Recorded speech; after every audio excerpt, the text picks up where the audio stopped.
Olá, irmãos, tudo bem? Continuando então com os vídeos, sobre o que Jesus sentiu quando esteve no deserto. E esse já é o quinto vídeo que eu estou fazendo para vocês terem uma ideia de como Jesus viu coisas no deserto, né? Então, continuando com o que ele viu, que ele aprendeu no deserto, vamos lá. O homem nasce com todo o potencial para construir uma vida preciosa para si mesmo. Porém, ao ceder aos seus desejos egoístas e ódios, ele próprio cria a prisão de miséria da qual não pode escapar, até que perceba a verdade da existência.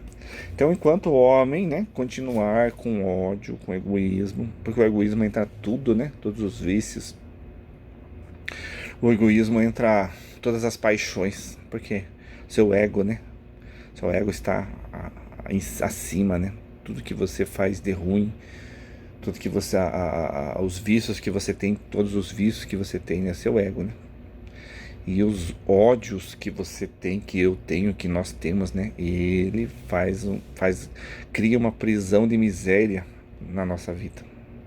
E para a gente tentar escapar, você tem que primeiro perceber a verdade da existência. Primeiro você tem que fazer um estudo do que é ego, não ter ódio, amar a Deus sobre todas as coisas, ter próximo a ti mesmo. Fazer um estudo, Estudar as 5 obras de Kardec, os 4 evangelhos, estudar outros livros, Para você perceber, quais são as paixões, o que você tem que parar de fazer. Aí para você começa, Aí você entra, a pessoa entra na roda de Sansara, que chama, E tudo que causou vai precisar vir para reparar.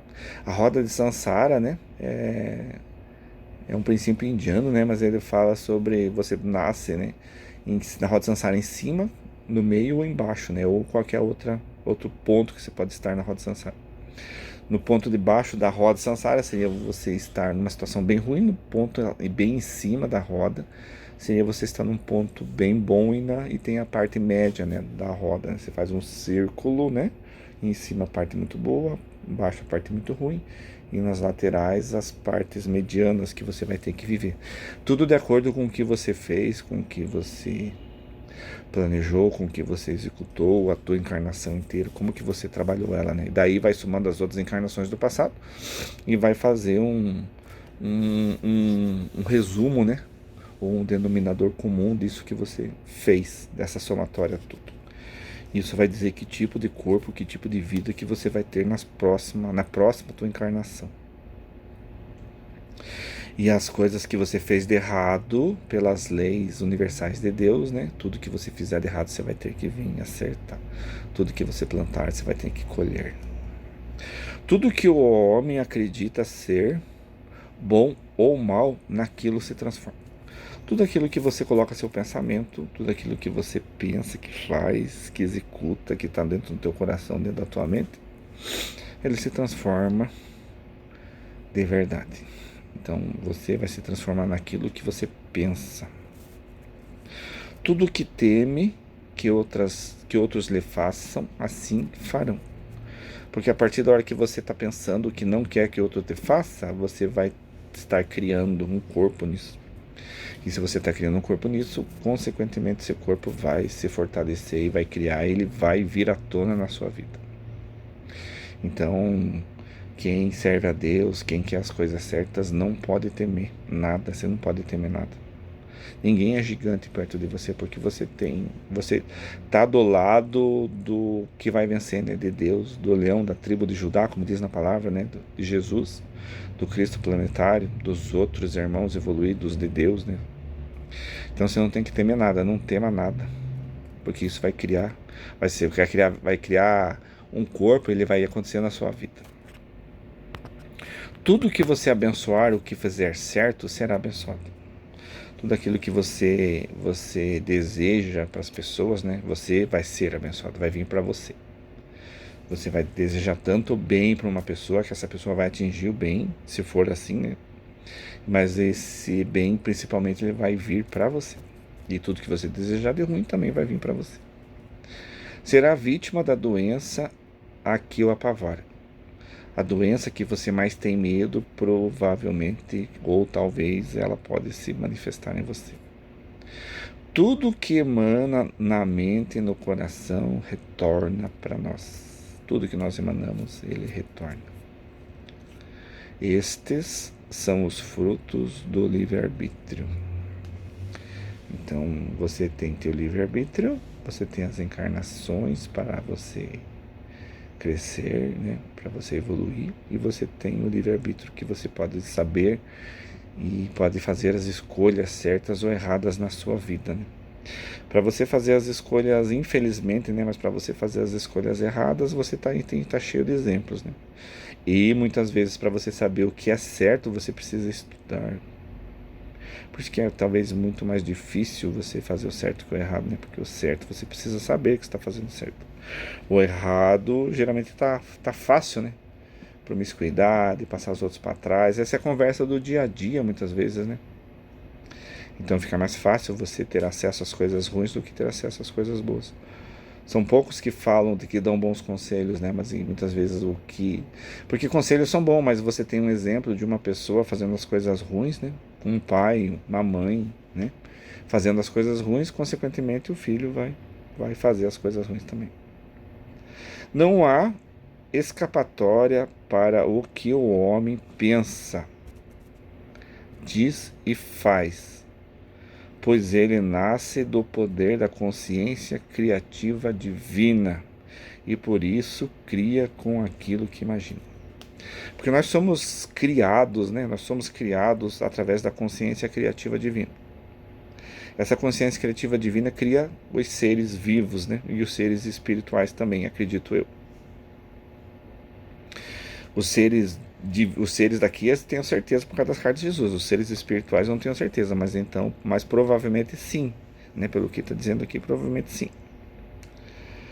Por isso, né? Tudo que você imagina, você vai criar. Se você pensa em coisas ruins, você vai criar coisas ruins. Se você pensa em coisas boas, você vai criar coisas boas. Porque de tudo aquilo que eu falei. Porque a gente nasce no poder da consciência criativa divina. E essa consciência criativa divina, ela tem um poder grande na nossa vida, né? Ou nós temos esse poder, né? Por isso que Jesus falava que nós somos deuses, né? Que nós podemos criar também. Então tudo aquilo que você pensa, que você cria dentro de você, ela se manifesta pro lado de fora, né? Ou nessa dimensão, terceira dimensão, ou na quarta dimensão do perispírito ou dos outros corpos que a gente tem, né? Se quer o bem para você, primeiro concede-o ao outro. Então, se você quer que o bem venha para você, então faça ao outros primeiro. Porque se você só buscar o bem, mas você não fizer nada para ninguém, então esse bem não vai vir. Você tem que primeiro dar para receber. Primeiro você faz e depois você recebe. Não tem como você colher sem semear. Não tem como você fazer isso, irmão ou irmã. Você primeiro precisa semear, arrumar a terra, arar, né? Semear, esperar, dar frutos para depois você colher. Não tem outro jeito. Primeiro você faz para os outros. O que você fizer para os outros automaticamente vai vir para você. Deixe sua existência ser uma bênção para os demais. Deixe que a sua vida, irmãos, seja uma bênção para todos, né, que estão ao seu redor, que estão perto de você, ou que estão longe de você, mas que de alguma forma você conversa, você tem algum contato com essas pessoas, né? Tente mostrar o bem. Agradar a todo mundo, irmãos, já vai ser muito difícil você agradar, porque tem irmãos e irmãs de vários níveis evolutivos aqui na Terra, né? Tem irmãos de terceira, de quarta, de quinta, de sexta, de sétima, oitava grandeza. Oitavo desenvolvimento espiritual. Então você não vai agradar todo mundo. Tem irmãos que saíram, que estão entrando na terceira grandeza, tem irmãos que estão entrando na quarta da grandeza, tem irmãos que estão saindo da quarta e entrando na quinta. Então, quanto mais evolução, né, mais as pessoas têm visão espiritual. Quanto menos evolução, menos visão espiritual. Mas se você conseguir, né, mostrar o bem, eu sempre falo, né, tente mostrar o bem para as pessoas, tente sempre com que as pessoas elas mostrem o lado bom da vida delas, né? Porque se você tentar buscar o lado ruim da vida delas, todo mundo tem um lado ruim. E como a gente tem várias vidas, como a gente já foi muito ruim nas outras vidas, a gente pode incorporar uma vida dessa que a gente fez muita devastidão, matou muita gente, fez muita coisa errada em uma outra vida muito distante. Ela pode aflorar nessa e você começar a fazer muita coisa errada, muita coisa errada. E aí só misericórdia de Deus mesmo.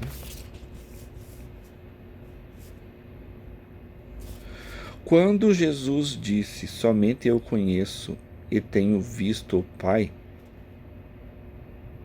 é porque teve uma sublime e elevada contemplação do poder criativo divino.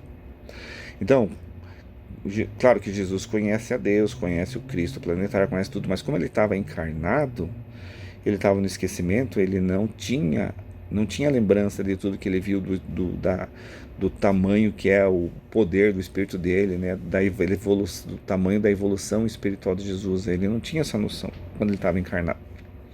Então o que ele viu somente foi a contemplação do Pai, né? Nessa contemplação que ele viu o poder divino, criativo divino.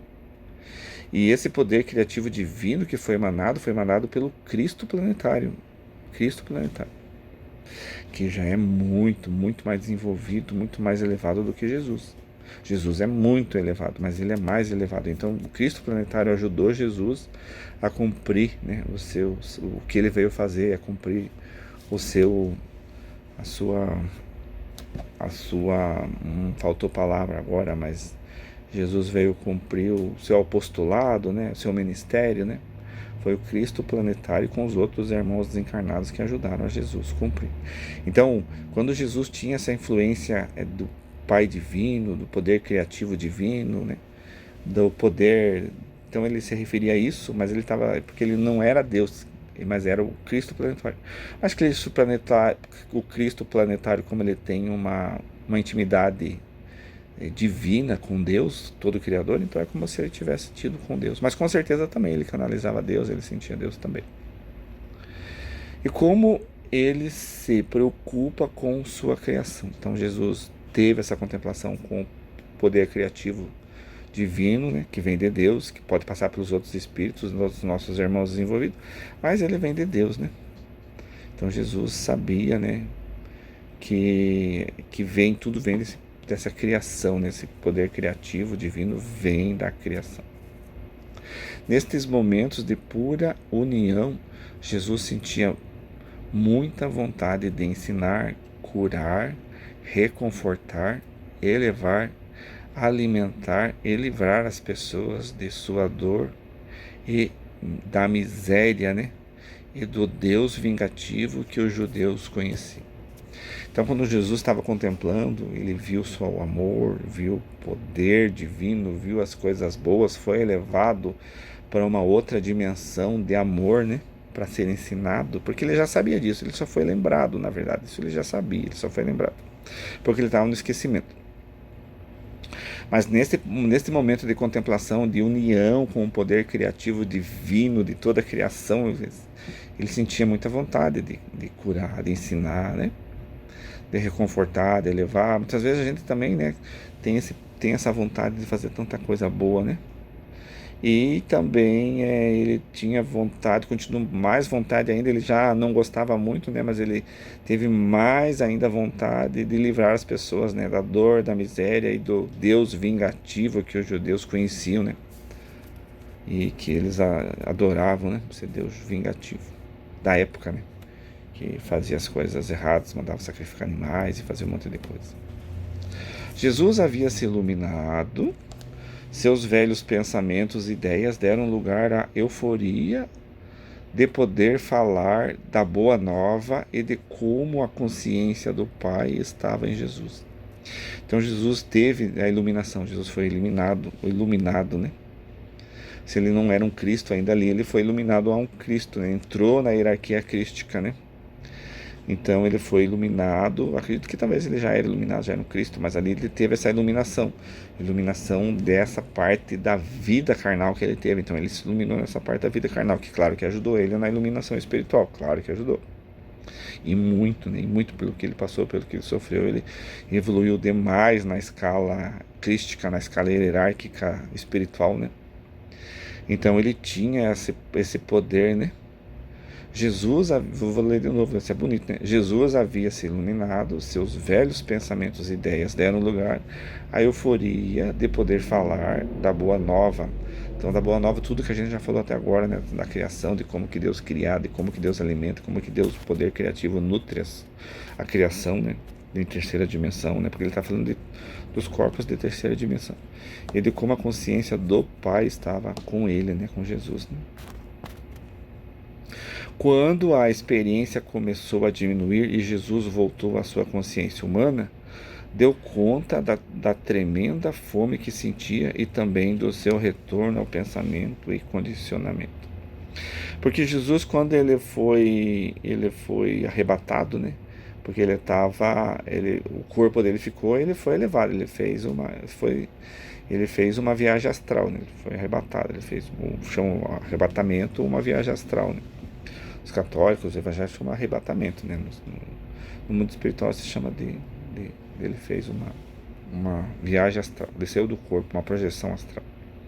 Nessa projeção astral que Jesus fez, ele saiu e foi para um lugar. Nesse lugar, o Cristo planetário mostrou para ele tudo o que ele viu e fez ele lembrar, porque ele já conhecia, porque ele já é um espírito muito evoluído. O Cristo planetário fez ele lembrar e mostrar tudo aquilo que ele fez. Quando ele voltou novamente ao corpo dele, depois de 6 semanas, que talvez ele ia e voltava, ficava um tempo, a gente não sabe, porque isso não tá dizendo, né? Pelo que diz, assim, pra gente interpretar, é que ele entrou no deserto, ele foi arrebatado e ficou 6 semanas fora do corpo, aprendendo, né, as coisas até se iluminar. Então a gente não pode dizer pelas cartas, nem pelo que está na Bíblia, porque a Bíblia está dizendo que ele foi tentado pelo Satanás, né? Que isso não foi. Ele foi se iluminado, ele viu as coisas divinas, né? De Deus, né? Para se iluminar, para aprender e para depois ensinar os outros, né? Por isso que é isso que ele ficou fazendo nessas 6 semanas no deserto. E nessas 6 semanas ele aprendeu toda a parte que ele tinha que fazer aqui na Terra, o que ele tinha que fazer. Claro que não foi mostrar tudo para ele, porque ele só tinha essa parte para fazer.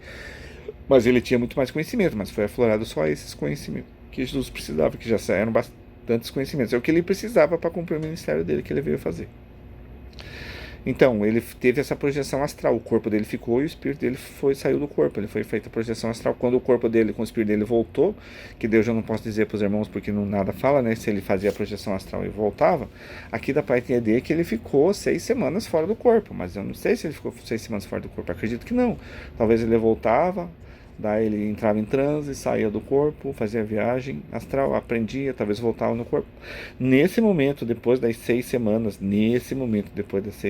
que ele voltou, quando ele retornou ao corpo, né, que ele teve os pensamentos, que ele sentiu bastante fome, que ele voltou ao condicionamento humano, né, ele voltou à condição humana. Então, se ele voltou à condição humana, ele voltou para o corpo, saiu da projeção astral e voltou para o corpo, ele entrou novamente no corpo. Então eu vou ler de novo. Quando a experiência começou a diminuir, quando a experiência começou a diminuir, ele estava saindo desse lugar que ele estava, de perto do Cristo planetário, de perto da iluminação de Deus, ele estava saindo e estava voltando para o corpo. Jesus voltou à sua consciência humana, quer dizer, ele já estava no corpo daí então.